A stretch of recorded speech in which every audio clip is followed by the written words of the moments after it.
రైతు రుణమాఫీ 2 లక్షల వరకు రైతు రుణమాఫీ చేస్తాము అని చెప్పేసి ఎన్నికల్లో ఏదైతే కాంగ్రెస్ హామీ ఇచ్చిందో అధికారంలోకి వచ్చిన తర్వాత రుణమాఫీ చేశారు. అయితే అందరికీ చేశాము, రుణమాఫీ కంప్లీట్ అయిపోయింది అని చెప్పేసి నిన్నటితో 15 ఆగస్టు వరకు 2 లక్షల వరకు ఎవరైతే రుణాలు ఉంటాయో ఆ రైతుల యొక్క రుణాన్ని మాఫీ చేశాము అని చెప్పేసి సర్కార్ చెబుతోంది. మాఫీ చేసింది అయితే పూర్తి స్థాయిలో చేశారా లేదా అనేదే ఇప్పుడు చర్చ.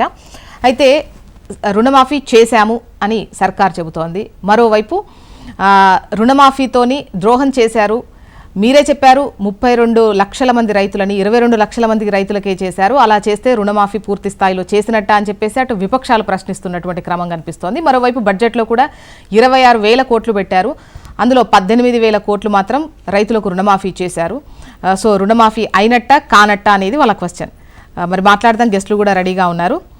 భవానీ రెడ్డి గారు కాంగ్రెస్ అధికార ప్రతినిధి, దత్తాత్రేయ గారు డాక్టర్ దత్తాత్రేయ గారు బీఆర్ఎస్ సీనియర్ నాయకులు, ఎండల లక్ష్మీనారాయణ గారు మాజీ ఎమ్మెల్యే బీజేపీ నుంచి. నమస్తే అండి, వెల్కమ్ టు ద డిబేట్ అందరికీ. ముందుగా భవానీ రెడ్డి గారు, రుణమాఫీ చేశారండి, అందులో డౌట్ లేదు. కాకపోతే అందరికీ రుణమాఫీ జరిగిందా లేదా, ఈవెన్ మీరు పెట్టుకున్నటువంటి లెక్క ప్రకారమైనా జరిగిందా లేదా అనేది ఇక్కడ క్వశ్చన్. వెరీ గుడ్ క్వశ్చన్ అండి. అందరికి అర్హులందరికీ కూడా రుణమాఫీ ఖచ్చితంగా చేస్తామని చెప్పినాము, చేసి తీరినాము. సో గడువు కన్నా ముందే రుణమాఫీ చేసినాం. ఇట్స్ బిగ్గెస్ట్ థింగ్ అండ్ దేశంలోనే చాలా మంచి కార్యక్రమం ఇది అని చెప్తా ఉన్నాము. ఇంకా పోతే రైతులు ఎవరన్నా ఈ టెక్నికల్ ఇష్యూస్ తో ఏమన్నా ఉంటే గనక, చిన్న చిన్న ప్రాబ్లమ్స్ ఏమన్నా ఉంటే, వాళ్ళు ఏమన్నా పెండింగ్ ఉంటే త్వరలోనే అవి కూడా సాల్వ్ చేసే దిశగా యంత్రాంగం రెడీగా ఉంది. సో ఆల్రెడీ మీకు చెప్పినట్టుగా గతంలో కూడా చెప్పినాము, పదే పదే చెప్తా ఉన్నాం, మళ్ళొకసారి చెప్తాము. ప్రతి 5,000 మంది రైతులకు ఒక నోడల్ ఆఫీసర్ ఉన్నారు. ఒకవేళ బ్యాంకులలో కూడా గ్రీవియన్స్ సెల్ ఉన్నాయి. సో ఎవరికైనా ఏదైనా ప్రాబ్లమ్స్ వస్తే మీరు అక్కడ అప్రోచ్ అయ్యి, మీరు ఏమన్నా చిన్న చిన్న ఏమన్నా స్పెల్ మిస్టేక్స్ కానీ ఇంకేమన్నా లేదంటే ఆ డేట్స్ లో ఏమన్నా కానీ ప్రాబ్లమ్స్ ఏమన్నా ఉంటే కనుక వెళ్ళి మీరు అక్కడ సంబంధిత అధికారులను కలిస్తే వాళ్ళే కూడా పరిష్కారం అయ్యే దిశగా చూస్తా ఉన్నాము. సో మొత్తం మీద అయితే మేమందరం కూడా ఒక రెట్టించిన ఉత్సాహంతో ముందుకెళ్తా ఉన్నాము. ఇది చాలా గొప్పది అనమాట. ఇక్కడ కని విని ఎరగని రీతిలో చేసినాం కాబట్టి డెఫినెట్ గా ఉంటది. ఇక వాళ్ళు మీరు అన్నట్టుగా వాళ్ళు అంటనే ఉంటారు, వాళ్ళు అన్నారు వీళ్ళు అన్నారని. సో ఏమో అంటారు కదా, మంది మాటలు వినేటో పోతే అట్లా పట్టించుకునే పరిస్థితి లేదు. మేము చేస్తామన్నది ఖచ్చితంగా చేసినాము. అందరు కూడా రైతు కళ్ళలో ఆనందంగా చూస్తా ఉన్నాము. సో త్వరలోనే రైతు భరోసా కూడా, నెక్స్ట్ క్వశ్చన్ మీరు అదే అడుగుతారు, నేను ముందే చెప్తా ఉన్నా, అది కూడా చేసే దిశగా మేము ముందుకు పోతా ఉన్నాము. సో నో డౌట్ అండి, ప్రతి ఒక్కరికి కూడా అర్హులందరికి కూడా చెప్పిన డేట్లు, మేము ఇచ్చిన జీవోలో ఉన్న దాని ప్రకారం ఎవ్రీథింగ్ ఇస్ ట్రాన్స్పరెంట్. 31,000 కోట్లతో 32.5 లక్షల మందికి రైతులకు అర్హులందరికీ కూడా రుణమాఫీ చేస్తున్నాం. That's it. అంటే 31,000 కోట్లు అన్నారు, 18,000 కోట్లే జమ చేశారు. ఆ లెక్కన చూస్తే 9,000 కోట్లు అనుకుంటాను. 18,000 కోట్లు జమ చేయలేదు, 18,000 కోట్లు బడ్జెట్ లో పెట్టినాం. 26,000 కోట్లు పెట్టారండి బడ్జెట్ లో, 26,000 కోట్లు రుణమాఫీకి పెట్టారు. జమ చేసింది 18,000 కోట్లు. జమ చేసింది 18,000 కోట్లు, ఇంకా జమ అయితేనే ఉన్నాయి. ప్లస్ అంటే ఆ టెక్నికల్ ఇష్యూస్ ఉన్నాయి కదా, అవన్నీ సాల్వ్ అయ్యేంత వరకు 31,000 కోట్లు అయింది. It can be over that కూడా, ఒక్కోసారి చెప్పలేము కదా. ఇంకా కొంచెం ఏమన్నా అవసరం పడితే తగ్గచ్చు పెరగచ్చు, అది ఏదో గిరిగీసుకున్నట్టు కాదు. బట్ అంచనాలు బ్యాంక్ వాళ్ళు ఇచ్చిన లెక్కల ప్రకారం అవన్నీ కూడా. So will do that in short while అని చెప్తా ఉన్నాం కూడా, will overcome all those things. నమస్తే అండి మేడం గారు, ప్యానెల్లో ఉన్నటువంటి పెద్దలకు నమస్తే. నమస్తే అండి. తెలంగాణ రాష్ట్రంలో కాంగ్రెస్ పార్టీ మాటలు తప్పడంలో, ప్రజలను మోసం చేయడంలో వాళ్ళకు వెన్నెతో పెట్టినటువంటి విద్య. డిసెంబర్ 9నే రైతు రుణమాఫీ చేస్తామని చెప్పినటువంటి రేవంత్ రెడ్డి గారు విడతల వారీగా 3 పద్ధతుల్లో, ఒకసారి ఏమో 6,000, ఇంకోసారి ఏమో 7,000, ఇంకోసారి ఏమో 11,000, ఓవరాల్ గా గతంలో ముఖ్యమంత్రి కేసీఆర్ గారు చేసినంత మంది రైతులకు గాని, చేసినన్ని నిధులు గాని కేటాయించకుండా ఊరూరుకి వెళ్ళినటువంటి దేవుళ్ళ మీద ఓట్లేసి తెలంగాణ ప్రజలకు, కేసీఆర్ కు తిట్లను మిగిలించినటువంటి ఈ రేవంత్ రెడ్డి గారు చేసింది శూన్యం కదండి. రుణమాఫీ పేరు మీద కేవలం రైతుల ఎమోషన్స్ తో ఆడుకున్నాడు. దత్తాత్రేయ గారు, శూన్యం అనే వర్డ్ కరెక్టేనా? శూన్యము అంటే ఇప్పుడు నేను అనేది ఏంటంటే మేడం, ఇప్పుడు చెప్పినటువంటిది, కేటాయించినటువంటిది, విడుదల చేసినటువంటిది, రైతులకు అందుతున్నటువంటిది, టెక్నికల్ ఇష్యూస్ పేరు మీద, లేకపోతే రేషన్ కార్డు పేరు మీద మీరు ఇప్పటికీ రండి గ్రామీణ ప్రాంతాల్లో కావచ్చు, లేకపోతే మన ఏదైతే ఎంఆర్ఓ ఆఫీసుల చుట్టూ ఇంకా రైతులు తిరుగుతూనే ఉన్నారు.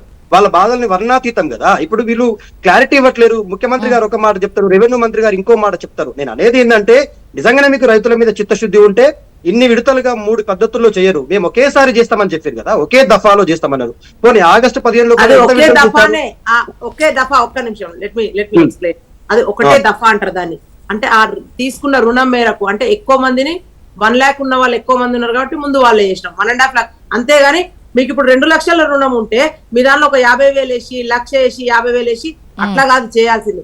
You should think about it. మీకు అది క్లియర్ గా క్లారిటీ ఉంటే మీరు మాట్లాడడానికి ఏముంది చెప్పండి. 2014లో మీరు ఇచ్చిన భవానీ రెడ్డి గారు మళ్ళీ వాయిస్ తీసుకోండి. భవానీ రెడ్డి గారు వినండి. మీకు ఇప్పుడు ఉన్నటువంటి పరిస్థితి ఏంటంటే, ఇప్పుడు మింగలేని కక్కలేని పరిస్థితి, రైతుల నుంచి ప్రశ్నలు, ప్రతిపక్షం బలమైన ప్రతిపక్షం నుంచి మీరు మాట తప్పారనేటువంటి మా వాదన, ప్లస్ ఇంకోటి తెలంగాణ సమాజంలో ఉన్నటువంటి రైతులందరూ కూడా ఒకటే అడుగుతున్నారు, మీరు చేస్తున్నటువంటి రుణమాఫీ, కేటాయించినటువంటి రుణమాఫీ, విడుదల చేసినటువంటి రుణమాఫీకి ఎక్కడా పొంతన లేదు. ప్లస్ రైతుల సంఖ్య కూడా తగ్గింది. దీన్ని మీరు యాక్సెప్ట్ చేయాల్సిన అవసరం ఉంది. కేవలం 22 లక్షల మందితోనే మీరు సరిపెట్టుకున్నారు. మిగిలినటువంటి రైతులందరూ ఏం కావాలి? విడుదల చేసినటువంటి డబ్బులు 31,000 కోట్లు కేటాయించి కేవలం విడుదల చేసింది 17,869 కోట్లు. మరి మిగతా రైతులు ఏం కావాలి? మీరు ఇప్పుడు ఇంతకు ముందు కూడా రైతు భరోసా పేరు మీద ఏటా రైతులకు, కౌలు రైతులకు ఎకరానికి 15,000 ఇస్తామన్నారు. అది మాట తప్పిండ్రు. వ్యవసాయ కూలీలకు 12,000 ఇస్తామన్నారు. అక్కడ అసలు పరిస్థితి ఇంకా అగమ్య గోచరంగానే ఉంది. వరి పంటకు 500 రూపాయల బోనస్ ఇస్తామని చెప్పి మేనిఫెస్టోలో పెట్టుకున్నారు. కేవలం సన్నాలకే ఇచ్చిర్రు. సో ఇట్లా మీరు రైతులకు ఏది కూడా మాట, ఎన్నికల ముందు ఎన్నికల తర్వాత, అంటే అధికారంలోకి వచ్చిన తర్వాత ఒక మాట, అధికారంలో రాకముందు ఒక మాట, ప్రతిసారి మీరు మోసం చేస్తూనే వచ్చారు. కాబట్టి ఇవాళ మేము బలమైనటువంటి ప్రతిపక్షంగా మీరు ఇచ్చిన మాట నిలబెట్టుకోవాలనడం తప్ప? చెప్పండి. 420 మీరు 420 హామీలు ఇచ్చారు. 420 హామీలు దత్తాత్రేయ గారు రుణమాఫీకి సంబంధించి మాట్లాడితే, అంటే బడ్జెట్ పెట్టారు, టెక్నికల్ ఇష్యూస్ వల్ల ఆగినవి, ఈ 1 month లో క్లియర్ చేస్తామనేదో చెప్తున్నారు కదా. 1 month కాదు మేడం, 5 సంవత్సరాల సమయంలో కూడా వీళ్ళు పూర్తి చేయలేరు. ఎందుకంటే టెక్నికల్ ఇష్యూస్ పేరు మీద వీళ్ళు వాళ్ళ సంఖ్యను తగ్గించుకోవాలి, రైతులను కుదించాలనేది వీళ్ళ లక్ష్యం.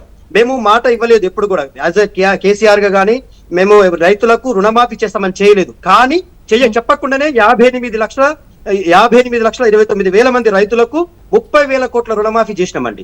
రైతు బంధు పేరు మీద 70 లక్షల మందికి 73,000 కోట్లు విడుదల చేసినాం. రైతు బీమా పేరు మీద ప్రతి రైతు చనిపోతే 5 లక్షల రూపాయల రుణమాఫీ, 6,861 కోట్ల రైతు బీమాకు నిధులు కేటాయించినాం, మేము ప్రీమియం చెల్లించినాం. ఇట్లా చెప్పకుండా చేసినవి చాలా ఉన్నాయండి. చేయుత పేరు మీద దాదాపుగా 5,500 ఇచ్చినాం.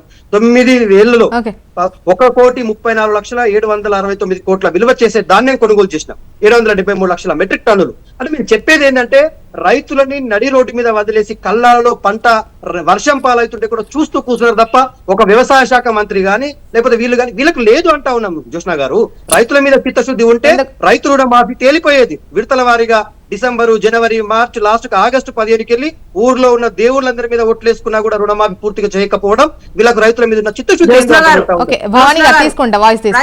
రైతులు కళ్ళాల మీద పడి చచ్చిపోయింది, ఏ కళ్ళాలలో రాష్ట్ర కుప్పల మీద పడిపోయింది. ఎప్పుడు ఏ ప్రభుత్వంలో ప్రజలందరూ చూసిండ్రు.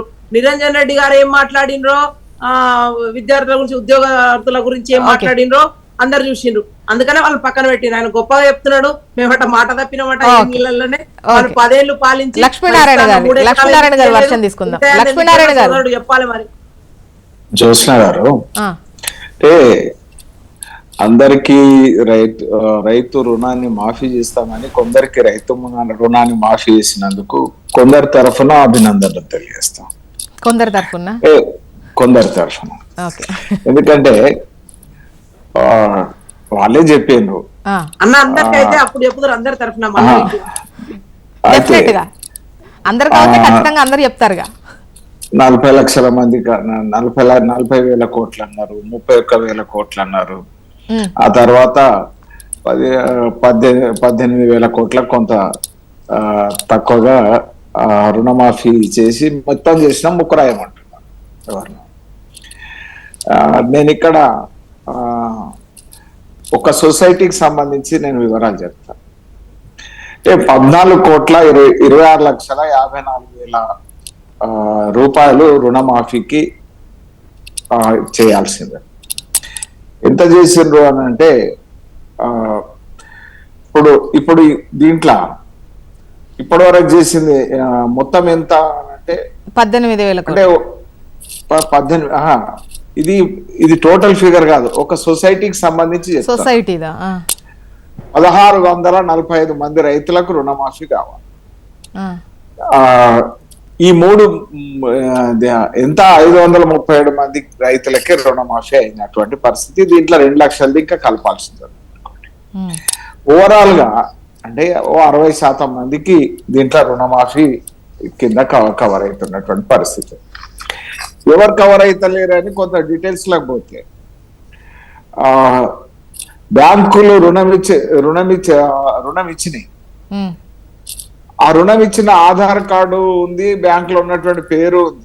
బ్యాంకు రుణం ఇచ్చేటప్పుడు చూడలేదు, కానీ వీళ్ళు మాఫీ చేసేటప్పుడు మాత్రం అది అక్షరం పొల్లు పోయింది అనేటువంటి దాంతో పక్కన పెట్టి రేషన్ కార్డు లేదు అనేటువంటి సాకుతోని పక్కన పెట్టి ఎవరు ఇవ్వాలా రేషన్ కార్డు? ఈ ప్రభుత్వమే ఇవ్వాలి, పక్కన పెట్టారు. మళ్ళీ ఏదైతే వీళ్ళకి సంబంధించినటువంటిది ఒక కుటుంబంలో కొందరికని సరే ఎలక్షన్ల ముందట చెప్పలే పెన్షన్, గవర్నమెంట్ పెన్షన్ ఎవరికి వస్తుందో వాళ్లకు ఇవ్వమని, అంటే రిటైర్డ్ పెన్షనర్స్ కు కానీ ఎగ్జిస్టింగ్ ఉద్యోగులకు కానీ అది చెప్పలేదు. ఓకే, ముందుగా అందరికీ చేస్తామని చెప్పేసి ఇప్పుడు నిబంధనల పేరుతో లబ్ధిదారుల సంఖ్య తగ్గించారు. సరే, ఆ విషయం ఇంకోటి పక్కకు పోతే నేను అడుగుతా ఉన్నాను. అంటే రికార్డులు కొందరికి అంటే పాస్బుక్ల ఆధారంగా పాస్బుక్లను మిషగా చూపించి ఇవ్వలేదు. ఎవరి వాళ్ళ పాస్బుక్లు పెండింగ్ ఉంటే వీళ్ళు ఇవ్వాలి. ఎందుకంటే ఓ తండ్రి 3 బిఘాలు ఉన్నది, 3 ఎకరాలు ఉన్నది, 3 ఎకరాలు ఉంటే 3 కొడుకులకు పంచిండు. 3 కొడుకులకు పంచితే 3 కొడుకుల పేరు మీద పాస్బుక్ ఇష్యూ కావాలి. ఆ ముగ్గురు పేరు మీద క్రాప్ లోన్ అట్లనే పెండింగ్ ఉన్నది. అంటే ఈ రకంగా అంటే చాలా ఏ రకంగా దీన్ని తగ్గించవచ్చు, ఏ రకంగా దీన్ని కుదించవచ్చు అనేటువంటిది. కుదించినామని మరి చెప్తున్నారా? చెప్తలేరు. అందరికి అందించినాం, మాట నిలబెట్టుకున్నాం, ఇది మడమదిప్పలేదు మేము అని చెప్పి చెప్తాం. ఇదేందో అర్థమైతే లేదు. అంటే అశ్వత్థామ హతహ కుంజరహ అన్నట్టున్నది. మొత్తం రుణమాఫీ చేసినాము అంటున్నారు. అది నరో కుంజరో అన్నట్టుగా ఉన్నది. అంటే అందరికి ఇంకా కొంతమందికి ఉంది చేయాల్సిందని చెప్పేది ఉంది, అది సైలెంట్ గా చెప్తున్నారు అంటున్నారు. అసలు చేయాల్సింది ఉన్నది అని చెప్తే చేస్తాము చేస్తారనేటువంటి బాధ్యత ఉంటుంది. అందరికి ముట్టిందని చెప్తున్నారు. ఇప్పుడు భవానీ గారు చెప్తారు. భవానీ గారు ఇప్పుడు కూడా చేసేసాము అని చెప్పేసి అంటున్నారు. ఈవెన్ మీరు అనౌన్స్ చేసిన లెక్కే 22 లక్షల మంది రైతులకు అయింది, 18,000 కోట్లు అయింది. అంటే ఇంకా 9,000 కోట్లు చేయాల్సినటువంటి అవసరం ఉంది. ఎలా లెక్క సరిపోయింది అనేది విపక్షాల క్వశ్చన్. మేము ఒకటే చెప్తా ఉన్నాం జ్యోత్స్న గారు, ఇప్పుడు రైతు ఏడ్చిన రాజ్యం ఎద్దేడ్చిన వ్యవసాయం ముందుకు పోదని అట్లయే వాళ్ళందరూ నవిషే కాంగ్రెస్ పార్టీని బీఆర్ఎస్ 10 ఏళ్ల పాలన చూసి వాళ్ళని పక్కన పెట్టి మాకు పట్టణం కట్టడం జరిగింది. సో 7 నెలలలో మమ్మల్ని ప్రశ్నిస్తున్న ఎండలన్నా మరి వాళ్ళ 10 ఏళ్లలో వాళ్ళు ఒక్కటంటే ఒక రేషన్ కార్డు ఇవ్వలేదన్నా. 18 లక్షల రేషన్ కార్డులు పెండింగ్లు ఉన్నాయి. మొత్తంలో ఇన్ని పెండింగ్లు ఉంటే కూడా ఒక్కటి అడగలేదు. మేము వచ్చి రేషన్ కార్డులు కూడా ఇస్తాం. అయినా అది భవానీ గారు ఒక స్ట్రైట్ క్వశ్చన్ అండి. అంటే గత ప్రభుత్వం గతం అయిపోయింది, ఇప్పుడు ఇవ్వలేదు అనేది పదే జనాలకు కూడా తెలుసు. రేషన్ కార్డులు రాకపోవడం వల్ల ఇప్పుడు పడుతున్న ఇబ్బంది వాళ్ళు అనుకుంటారు. ఎట్ ద సేమ్ టైం మీరు చెప్పిన వాటిల్లో కూడా రేషన్ కార్డు ఇవ్వలేదన్న విషయం తెలుసు, దాన్ని నిబంధనల్లో చేర్చారు. Let me explain. దాన్ని కూడా రేషన్ కార్డులు కూడా ఇస్తాం, కానీ దీనికి అన్న రేషన్ కార్డు దీన్ని పెట్టలేదు. మేము దీనికి ఏం లింక్ పెట్టలేదు. అందరిది అదే అపోహ. రేషన్ కార్డు ఉన్నా లేకున్నా రుణమాఫీ. దత్తాత్రేయ ఒక్క నిమిషం అన్న, మీరు చెప్పింది ఇందాక పాస్బుక్ల గురించి చెప్పారు. ఎవరు ఇవ్వాలన్నా 10 ఏళ్ళు ఎవరు ఉన్నారన్నా వాళ్ళని ప్రశ్నించకపోతే తర్వాత ఏదైనా సరే అంటే మేము వచ్చి 7 నెలలు అయింది ఇస్తామనే చెప్తున్నాం, ఇవ్వమని చెప్తలేం. టైం ఇవ్వండి, ఇంకా నడుస్తూనే ఉంది కదా, ప్రక్రియ ఆగిపోలే కదా. ఇక్కడ కంటిన్యూస్ ప్రాసెస్. అంటే దులిపేసుకుంటామా ఇప్పుడు మళ్ళా కొత్త రుణాలు ఇవ్వమా? బ్యాంకర్లకు సూచనలు ఇవ్వలేదా కొత్త రుణాలు కూడా ఇవ్వమని? అన్ని జరుగుతూనే ఉంటాయి అన్న. ఇప్పుడు ఏ ఒక్క స్టేట్మెంట్ భవానీ గారు తర్వాత ఏ ఒక్క స్టేట్మెంట్ అయినా ముఖ్యమంత్రిది ఏమని ఉన్నది, మేము మొత్తం మడమ తిప్పలేదు అన్న మాట ప్రకారం చేసేసాం. రుణమాఫీ చేసినాం అంటున్నారు. ఎస్ కరెక్ట్ పార్షియల్ గా రుణమాఫీ చేసినాం అంటలేరు. కొంత మేరకు రుణమాఫీ జరిగింది, ఇంకా కొంత మేరకు జరగాల్సింది. భవానీ గారు, లక్ష్మీనారాయణ గారి క్వశ్చన్ ఏంటంటే, చేశాము, ఇంకా కొన్ని టెక్నికల్ ఇష్యూస్ ఉన్నాయి, అది కూడా కంప్లీట్ చేస్తాము, ఇంతమందికి ఇవ్వాల్సినటువంటి అవసరం ఉంది అన్నటువంటి ఆ అనౌన్స్మెంట్ ఇవ్వకుండా డైరెక్ట్ పూర్తిగా చేసేసాము, ఇచ్చిన హామీ నెరవేర్చేసాము అనడం వల్ల ఇక్కడికి కంప్లీట్ అయిపోయిందేమో, ఇంకెవరికి రావేమో అన్నటువంటి డౌట్ ఉంటుంది కదా, అదే ఆయన వ్యక్తపరుస్తున్నారు. చెప్పిండ్రు గ్రీవియన్సెస్ సెల్ అంటేనే అవి ఏమన్నా ప్రాబ్లమ్స్ ఉన్న వాళ్ళు పోయి అప్రోచ్ అయ్యి మళ్ళీ దాన్ని క్లియర్ చేసుకోవడమే గ్రీవియన్స్ సెల్ అంటారు. ప్రతి ఒక్కరికి నోడల్ ఆఫీసర్స్ ఉన్నదే అందుకు, తిరిగి వాళ్ళ సమస్యలు కనుక్కోవడానికి. ఇప్పుడు రాబోయే రోజులలో ఇంకా ఉంది, చెప్తా ఇంకా ఉంది, అక్రమాలు బయటికి తీస్తాము, కరెక్ట్ ఎవరి భూములు వాళ్ళకే వస్తాయి, అన్యాక్రాంతమైన భూములు కూడా మళ్ళీ తిరిగి తీసుకుంటారు. ఇవన్నీ జరుగుతా ఉంటే ముందుగానే గగ్గోలు పెడతా ఉన్నారు వాళ్ళు. ఇక రాబోయే రోజులలో పరిపాలన మీద ఇంకా దృష్టి పెట్టలే కరెక్ట్ గా. ఇంకా ఈ రాబోయే ఎలక్షన్లు ఇవి అవే అయిపోయినాయి ఇన్ని రోజులు. తర్వాత రాగానే ఇస్తామన్న కాడికి మేము వాళ్ళు ఏదో నోటిఫికేషన్ వేసినాము, అదే వేసినాము, గుర్తించినాము కాదు. మేము వచ్చిన తర్వాత జాబ్ ఆఫర్స్ లెటర్స్ ఇచ్చినాము, రిక్రూట్మెంట్ లెటర్స్ ఇచ్చినాము. 30,000 అవి అయిపోయినాయి. 2 విడతల సీఎం గారు స్వయంగా వెళ్ళి దావోస్ అయిన తర్వాత మొన్న యుఎస్ కి పోయి మొత్తం 70,000 కోట్ల పైచలకు పెట్టుబడులు తీసుకొచ్చి ఇప్పుడు 30,000 మంది కొత్త ఉద్యోగాలు అందులో వస్తున్నాయి. వాటి గురించి ముఖ్యంగా ఇక్కడ రైతులకు ఎక్స్పెక్ట్ చేస్తున్న ఈ రుణమాఫీ అంటే అర్హులు అయ్యుండి కూడా రుణమాఫీ కావాల్సినటువంటి వాళ్ళు కూడా కాకపోవడం అనేది వాళ్ళకు ఒక క్లారిటీ, అసలు అవుతుందా కాదా అన్నటువంటి డౌట్, ఎక్కడికి వెళ్ళాలి ఏంటి ఎవరిని అడగాలి అనేది డౌట్. వీటన్నింటికి సంబంధించి దత్తాత్రేయ గారు, ఇప్పుడు ఖచ్చితంగా ఏదైనా ప్రాసెస్ జరిగేటప్పుడు కొన్ని టెక్నికల్ ఇష్యూస్ వల్ల అవి ఆగిపోతూ ఉంటాయి. సో అవి మళ్ళీ గ్రీవెన్స్ సెల్ ఉంది, ఖచ్చితంగా అవి క్లియర్ అవుతాయి, 1 month లోనే అవుతాయి. ఈ ఏవైతే అంశాలు ఉన్నాయో గతంలో, అంటే పాస్బుక్ కు సంబంధించి కావచ్చు, రేషన్ కు సంబంధించి కావచ్చు, ఏవైనా ఉంటే ఈవెన్ రేషన్ కార్డు కూడా ఇప్పుడు ప్రామాణికంగా తీసుకోమని చెప్పేసి అంటున్నారు. ఒకటండి, ఇప్పుడు రేషన్ కార్డు ప్రామాణికంగా తీసుకున్నా తీసుకోకపోయినా రేషన్ కార్డు ఒక్క సమస్యతోటి ఆగిపోలేదు. తెలంగాణ రాష్ట్రంలో నూతనంగా పెళ్లైన వాళ్ళకి కొన్ని క్రమతాలుగా విభజన జరిగింది. ఇప్పుడు అన్నదమ్ముళ్ళు పెళ్లైన తర్వాత నలుగురు విడిపోయి 2 ఎకరాలు 3 ఎకరాలు 4 ఎకరాలు చేసుకున్నారు కదా, వాళ్ళకు కూడా చిన్న క్రమతాలుగా విడిపోయిన వాళ్ళకు కూడా ఇవ్వకుండా ఆపేశారు చాలా మందికి. ఇప్పుడు మా ఊర్లో నుంచి నాకు చాలా మంది మొన్న నరసింహారెడ్డి అని చెప్పేసి ఫోన్ చేసిండు, బిడ్డ నా 2 కొడుకులకు పెళ్లి చేసి 2 కొడుకులు ఇవాళ రుణమాఫీ పర్లేదు బిడ్డ ఎట్లా అంటే, మరి వాళ్ళ పేరు మీద పట్టాలు వచ్చినాయా అంటే వచ్చినాయి కానీ ఇంకా పర్లేదు బిడ్డ అంటే, మరి ఒకసారి బ్యాంక్ మేనేజర్ కలవంటే బ్యాంక్ మేనేజర్ ఇట్లాంటి సమస్యలు ఉన్న వాళ్ళందరూ కూడా పక్కన పెట్టాము, మీరు అప్లికేషన్ రాసి ఇవ్వండి అంటున్నారట. ఇప్పుడు ఈ అప్లికేషన్స్ రాసుకుంటూ కూర్చుంటే 5 సంవత్సరాల కాలం పోతుంది కదండి. వీళ్ళు 5 సంవత్సరాలకు కలిపి ఒకసారి చేశారు. క్లారిటీ ఇవ్వండి భవానీ రెడ్డి గారు. State question to you madam, ఇప్పుడు మీరు ఇది రుణమాఫీ 5 సంవత్సరాలక ప్రతి సంవత్సరం 2 లక్షలు చేస్తారా? మీలాగా 10 సంవత్సరాలు 15 సంవత్సరాలు వాళ్ళ మన్మడ వచ్చేదాకా కాదు. మేము ఖచ్చితంగా గతంలోనైనా రుణమాఫీ చేసింది కాంగ్రెస్ పార్టీయే, ఉచిత విద్యుత్ ఇచ్చింది కాంగ్రెస్ పార్టీయే, ఫీ రియంబర్స్మెంట్ ఇచ్చింది కాంగ్రెస్ పార్టీయే, 108 సేవలు తెచ్చింది కాంగ్రెస్ పార్టీయే. గందరగోళంగా ఉందో మనందరికీ తెలుసు కదా. ఇప్పుడు నేను అనేది ఏంటంటే, ఒక నిమిషం మేడం, ఒక నిమిషం వినండి. రైతులు మిమ్మల్ని వచ్చి పదే మంత్రులను ఎమ్మెల్యేలను కలిసే పరిస్థితి తీసుకురాకండి.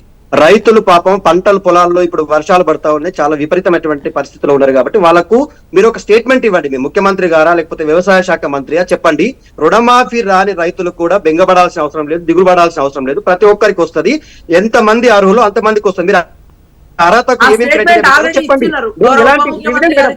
రేషన్ కార్డు పేరు మీద, టెక్నికల్ ఇష్యూస్ పేరు మీద మేము ఏ ఒక్కరిని కూడా మేము రుణమాఫీ నుంచి పక్కన పెట్టలేదు. గుర్తుపెట్టుకోండి మీరు. మేము 58 లక్షల రుణమాఫీ చేసినాం మేడం. 30,000 పైచి 58,29,000 మందికి రుణమాఫీ చేస్తాం. చెప్పలేదు మేము చేస్తామని, కానీ చేసి చూపించినాం. 30,000 కోట్లు రుణం విడుదల చేసినాం. మీరు పట్టుమని 20,000 కోట్లు కూడా విడుదల కేసీఆర్ 100 అబద్ధాలు అవేడికి పోవాలి. మరి మేడం ఏమంటున్నా, రైతు విషయాన్ని అయినా కొంచెం సీరియస్ గా ఉండండి. సన్నాల విషయంలో మీరు ఎంత మాట తప్పినరో రైతులు ఇవాళ గోసపడతా ఉన్నారు. ఇప్పుడు తెలంగాణ ప్రాంతంలో కాంగ్రెస్ పార్టీకి చిత్తశుద్ధి మీకు లేదు. నేను అదే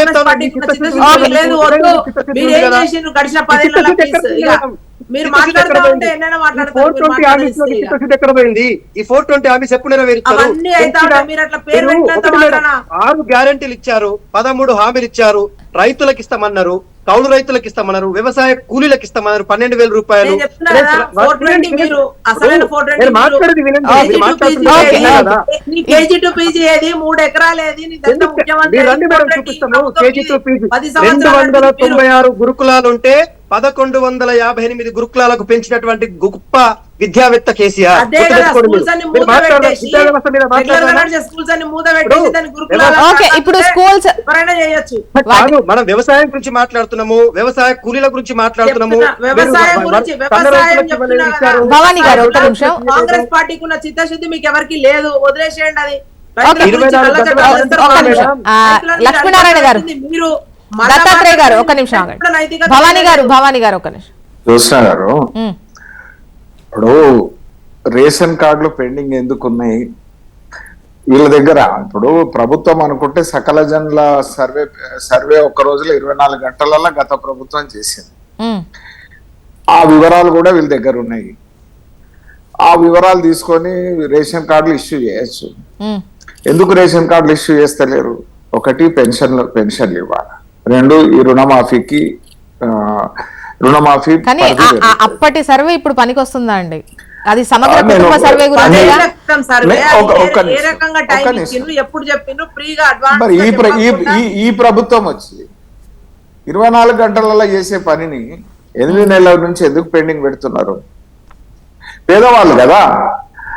ఇప్పుడు వారు జ్యోత్స్న గారు అంటున్నారు, ఇప్పుడు నోడల్ ఆఫీసర్లు వీటికి వివరాలు చెప్తారు. నోడల్ ఆఫీసర్లు రుణం ఇచ్చిన వాళ్ళు కాదు, రుణం మాఫీ చేసిన వాళ్ళు కాదు.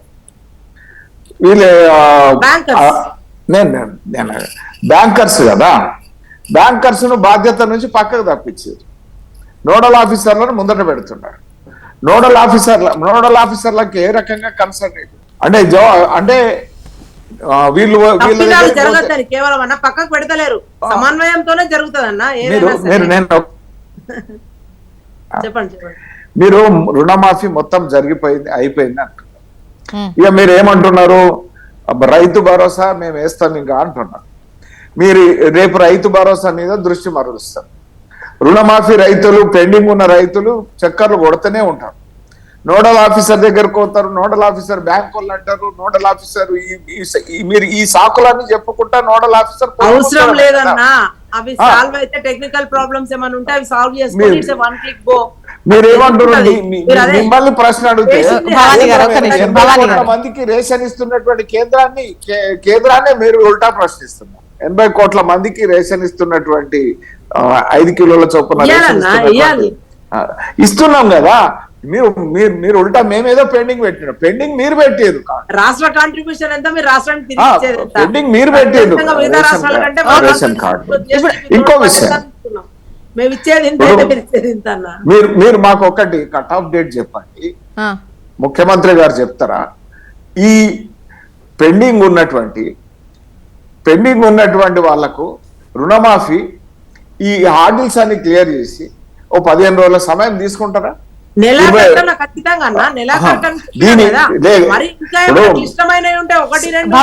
భవానీ గారు ఫైనల్ గా మీరే కన్క్లూడ్ చేద్దరు. ఒక్క నిమిషం. లక్ష్మీనారాయణ గారు మీరు చెప్పండి. ఇప్పుడు దీనికి కట్ ఆఫ్ డేట్ ఏంది? కట్ ఆఫ్ డేట్ పెట్టకపోతే సక్సెసర్ ప్రభుత్వం ఏదైతే వాళ్ళు చెప్పారు, వాళ్ళు చేయలేదు, వీళ్ళు చెప్పారు, వీళ్ళు చేయలేదు, ఇంతే, దాన్ని అంగీకరించి కట్ ఆఫ్ డేట్ చెప్పండి. కట్ ఆఫ్ ఎందుకు ముఖ్యమంత్రి పెండింగ్ ఉన్న వాటి గురించి మాట్లాడలేదు, పెండింగ్ ఉన్న వాటికి సంబంధించి తారీఖు చేయలేదు? ఎందుకు అంటే రైతాంగాన్ని మోసం చేయడం మనసులో ఉన్నదనేటువంటి భావన రైతులకు వస్తుంది. మీరు దీని విషయంలో స్పష్టమైన సమాధానం. రైతు డిక్లరేషన్ కట్టుబడి ఇవ్వాలా? ఈ చెప్పినన్ని రోజుల్లో కరెక్ట్ గా మేము ఆ పీరియడ్ పెట్టుకొని కరెక్ట్ గా చేస్తున్నాం. మీరు చెప్పిన సొసైటీ ఏమైందంటే అది ఆ డేట్ లో పడతలేరన్నా. మీరు చెప్పిన 1645కి 537 ఏదైతుందో ఖచ్చితంగా మేము ఇచ్చిన డిసెంబర్ 9 ఏదైతుందో ఆ డేట్ లో పడాలన్నా, తప్పదు.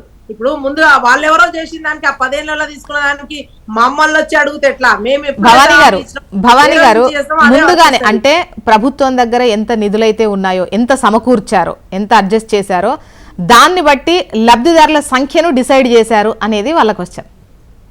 లేదు, బ్యాంకర్స్ ఇచ్చిన లెక్కల ప్రకారము ఆ డేట్లలో ఎంత ఉన్నది అనేది 32.5 లక్షల మంది రైతులు ఉన్నారని చెప్పిండ్రు. ఆ 32.5 లక్షల మందికి అది 5,000, 10,000, 2 లక్షల వరకు అంతే.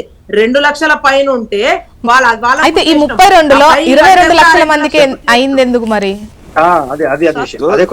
ఇప్పుడు మీరే బ్యాంకర్లు ఇచ్చింది 32 లక్షల మంది రైతుల యొక్క లెక్క, అయింది 22 లక్షల మంది, అంటే దగ్గర 10 లక్షల తేడా. అదే మరి మిగతా వాటిలోకే ప్రాబ్లమ్స్ ఉన్నాయి. అదే చెప్తున్నాం కదా, అవన్నీ కూడా త్వరలోనే సాల్వ్ చేస్తాము అని చెప్తున్నాము. త్వర అంటే నెలలు కాదన్నా, అది నెలాఖరణ కావచ్చు, ఇంకో 2 వారాలు ఎక్స్ట్రా అవుతుంది, కానీ మొత్తం మీద సాల్వ్ కాకుండా పోదు. చెప్పిన కాడికి ఖచ్చితంగా అవి ఆల్రెడీ మేము జమ చేసినాము కూడా, అవి అయితే అని చెప్తా ఉన్నాం. మీరు కొంచెం కూడా దానికి భవానీ గారు క్లియర్ గా ఉంది, నో డౌట్. ఒకటి ఏంటంటే మీరు ఫలానా డేట్ చెప్తే ఆ డేట్ కు వేస్తారు, అంటే కొద్దిగా అటో ఇటో గానీ వీలైనంత త్వరగానే వేస్తారు. ఈ రుణమాఫీ అనేది కూడా 22 లక్షల మందికి జరిగింది, డౌట్ లేదు. అయితే ఈ మిగతా వాళ్ళకు కూడా ఫలానా పర్టికులర్ గా టైం ఇమ్మని అడుగుతున్నారు. లక్ష్మీనారాయణ గారు చెప్పేది అదే, అందరికి అయిపోయింది అనడం కాకుండా కొన్ని టెక్నికల్ ఇష్యూస్ ఉన్నాయి. 1 మంత్ అనేది మనం ముందు మొదటి విడత చెప్పినప్పటి 1 మంత్, అందులో కూడా కొంతమంది రైతులు ఉన్నారు, 1,50,000లో కూడా కొంతమంది రైతులు ఉన్నారు, ఇప్పుడు 2 లక్షలకు సంబంధించి కూడా రైతులు ఉన్నారు. అండ్ వీళ్ళతో పాటు ముఖ్యంగా ఒక లెక్క మీరు చూపించారు, అంటే లైక్ 2 లక్షల కన్నా ఎక్కువ ఉన్నటువంటి అమౌంట్ ఏదైతే ఉందో ముందుగా రైతులు కట్టాలి, ముందు రైతుగా కట్టాలి, ఆ తర్వాత మిగతాది ప్రభుత్వం జమ చేస్తుంది అని చెప్పేసి అవి కూడా చెప్పినాము. అది కట్టని వాళ్ళకు పడలేదు, అవి వాళ్ళు పైన కట్టుకుంటే అవి కూడా పడతాయి. నిన్న గౌరవ ముఖ్యమంత్రి గారు వైరా వేదికగా నిన్న చెప్పిండ్రు, ఖచ్చితంగా నెలాఖరు లోపల అన్ని అయిపోతాయి, టెక్నికల్ ఇష్యూస్ కూడా సాల్వ్ చేసే దిశగా అధికారులందరూ చేస్తా ఉన్నారని చెప్పిండ్రు. చెప్పినాక కూడా బీజేపీ వాళ్ళు కుమ్మక్క అవడం కాకపోతే హరీష్ రావును రాజీనామా చేయమని అడగాల్సింది పోయి వీళ్ళు కూడా, అంతే కదా. తప్పెవరు చేసినా 6 గ్యారెంటీలు 13 హామీలు పూర్తి స్థాయిలో చేస్తే చేస్తానన్నారేమో అని చెప్పి ముక్కు 4 రాస్తాము, తొడలు కొట్టిండ్రు, మెడలు కోసుకుంటామన్నారు, అదేందో అది చేస్తా అన్నారు, 10 సంవత్సరాలు అనుకుంటా. వద్దండి దత్తాత్రేయ గారు, ఎందుకు? ఓకే మేము చెప్తున్నాం కదా, జస్ట్ సింపుల్ సారీ చెప్పానండి ఆయనని. తెలంగాణ సమాజానికి భవానీ గారు వాళ్ళు అంటున్నారు 6 గ్యారెంటీల్లో ఉన్న 13 హామీలు నెరవేరిస్తే రాజీనామా చేస్తామని మేము అన్నాము అంటున్నారు. అది ఆయన కేవలం రైతులు 32 లక్షల మందికి రుణమాఫీ చేసినామని భవానీ గారు అంటున్నారు, 10 లక్షల మందికి ఇయ్యలేదని అంటున్నారు. 10 లక్షల మందికి 10 లక్షల మందికి ఇవ్వకుండానే ఆ బీజేపీ మీద ఆరోపణలు భవానీ గారు కొంతమందికి పడలేదు, సమ్ టెక్నికల్ ఇష్యూ వల్ల అనేది మాత్రం మీరు దానికి స్టిక్ అయి ఉన్నారుగా. టెక్నికల్ ఇష్యూస్ ఫైనల్ గా ఒకటి ఏంటంటే మిగతా రైతులకు లబ్ధిదారులు ఎవరైతే ఉంటారో వాళ్లకు కొన్ని టెక్నికల్ ఇష్యూస్ వల్ల అనర్హులుగా బ్యాంకర్స్ లోన్ ఇవ్వడానికి టెక్నికల్ ఇష్యూస్ అడ్డం రాలేదు, వీళ్ళు మాఫీ చేయడానికి అడ్డం వచ్చింది. ఓకే, దీనిపైన ఒక క్లారిటీ ఎప్పుడు అవుతుంది ఏంటి అనేది ఉంటే వాళ్ళకు కూడా రైతులకు కూడా క్లారిటీ ఉంటుంది, ఆ విధంగా ప్రభుత్వం ఇస్తుందని ఆశిద్దాం.